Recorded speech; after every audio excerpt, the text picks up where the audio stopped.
गणगणगणात बोलते. Hello everyone, मी अश्विनी मोर्शीकर. तर ते म्हणतात ना, कुठल्याही नात्याची सुरुवात ही मैत्रीच्या नात्यापासून होते. तर तसंच काहीसं आमचं झालेलं आहे. सोपान दादा आणि माझे हसबंड हे दोघं पहिले खूप छान मित्र होते आणि त्यांचे दोघांचे लग्न झाल्यानंतर आम्ही दोघी मैत्रिणी बनलो आणि त्याच्यानंतर आता या नात्याचं कन्व्हर्शन भावा बहिणीच्या नात्यामध्ये झालेलं आहे. तर त्याच गोष्टीमुळे काल भाऊबीजच्या सेलिब्रेशनसाठी आशुताई आणि सोपान दादा माझ्या घरी आले होते. सोपानदादांची वेगळी ओळख सांगायची तर काही गरजच नाही आहे. ते एवढे सुप्रसिद्ध युवा व्याख्याते, समाज प्रबोधनकार आणि कीर्तनकार आहेत. दादांची बोलण्याची शैली, त्यांचं नॉलेज, त्यांचा नम्रपणा याच गोष्टी त्यांना स्पेशल बनवतात.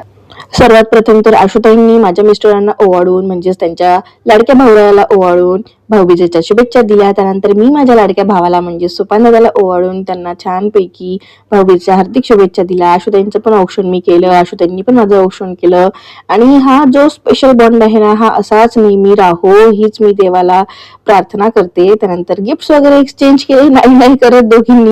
त्यानंतर आज आमचा बाहेरच डिनरचा प्लॅन असल्यामुळे घरी फक्त चहाच बनवला आणि चहा घेतल्यानंतर दादा निघाले त्यांच्या पुढच्या प्रवासाकरिता आणि आम्ही पण निघालो एका स्पेशल जागी जाण्याकरिता. तर मुळशीमध्ये श्री स्वामी समर्थांचं केंद्र आहे आणि तिथे मी पहिल्यांदाच व्हिजिट करत होती. आशुताई भरपूर करतात स्वामी समर्थांची सेवा आणि त्यांनीच मला म्हटलं चला तुम्ही पण आणि आपण दर्शन घेऊया वगैरे.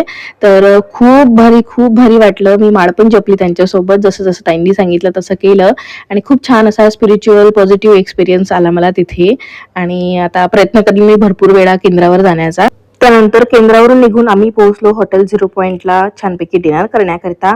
ऑफकोर्स तुम्हाला माहितच आहे, इथं खेळणी दिसली की लेकरं तर आटपणार नव्हतीच, तर ते खेळणे खेळली आणि त्यांच्यासोबत आम्ही पण खेळणे खेळलो.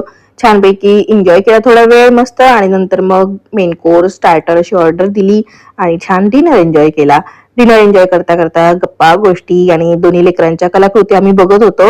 छानपैकी दोघांचा बॉन्ड मस्त डेव्हलप झालेला होता आणि अशा प्रकारे डिनर वगैरे झाल्यानंतर आम्ही आशुताईंना त्यांच्या घरी सोडून दिलं आणि तिकडनं निघून पटकन आम्ही मोर्शीला रिटर्न आलो. असा होता माझा कालचा हा भाऊबीजेचा दिवस. Thank you for watching.